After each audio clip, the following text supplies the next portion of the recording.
کب ختم ہوگا یہ نفرت برا دور؟ کبھی بھی نہیں ہوگا، کیونکہ ان چیزوں کو ہم ہی ہیں جو بڑھاوا دے رہے ہیں۔ ہمیں کوئی تیسرا بندہ آ کے ہندو مسلم کروا کے چلا جاتا ہے، ہم اس میں لگ جاتے ہیں، بٹ اس کو خود بے خود فائدہ ہوتا رہتا ہے۔ یہ وہی والی بات ہے نا کہ دو چڑیا لڑتی ہے تو بلی کو آسانی سے شکار مل جاتا ہے، وہ کنڈیشن ہم لوگوں کی ہے۔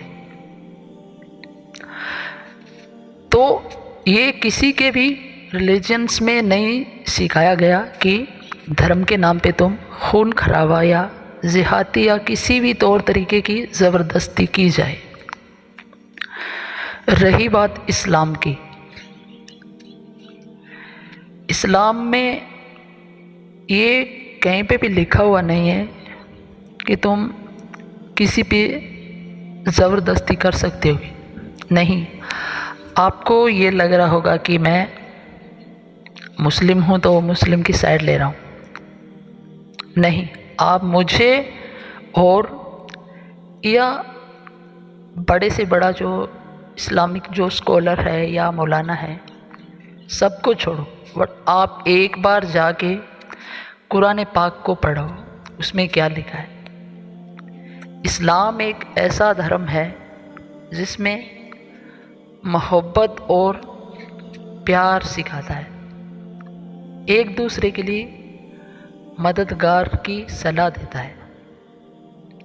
یہاں تک یہ لکھا گیا اگر تم تمہارے گھر میں سکھ سے اگر کھانا کھا رہے ہو بٹ تمہارا جو پڑوسی بھوکا ہے تو تمہاری ساری دعائیں اور جو تو نے اعمال کیے ہیں وہ سب ضائع ہو جائیں گے، کیونکہ تم نے تمہارے پڑوسی کی خیر خبر نہیں لی۔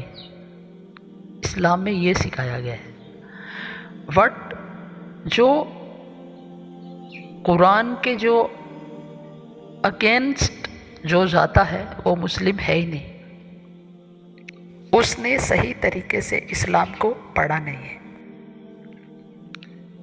اسی لیے یہ ہو رہا ہے۔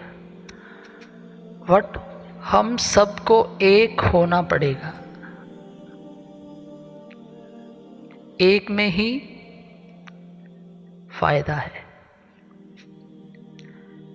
یہ نفرتیں باتیں، یہ نعرہ بازی، یہ دنگے، یہ سب اس طریقے سے نہیں ختم ہوگا، ہمیں ایک ہونا پڑے گا۔ کسی تیسرے کو موقع مت دو، ہم سب ایک ہی ہیں، اور اس پر اللہ جو بھی ہے ہم سب کو ایک دوسرے کی مدد کے لیے بنایا ہے، اور دنیا میں آنے کا کیا مقصد ہے یہ اللہ بہتر جاننے والا ہے۔ بٹ کسی کے بھی دھرم میں یہ نہیں سکھایا گیا کہ تم انسانیت پہ خون خرابہ کرو یا کسی کو بے وجہ کی کوئی دکھ تکلیف دو، یہ نہیں سکھایا گیا۔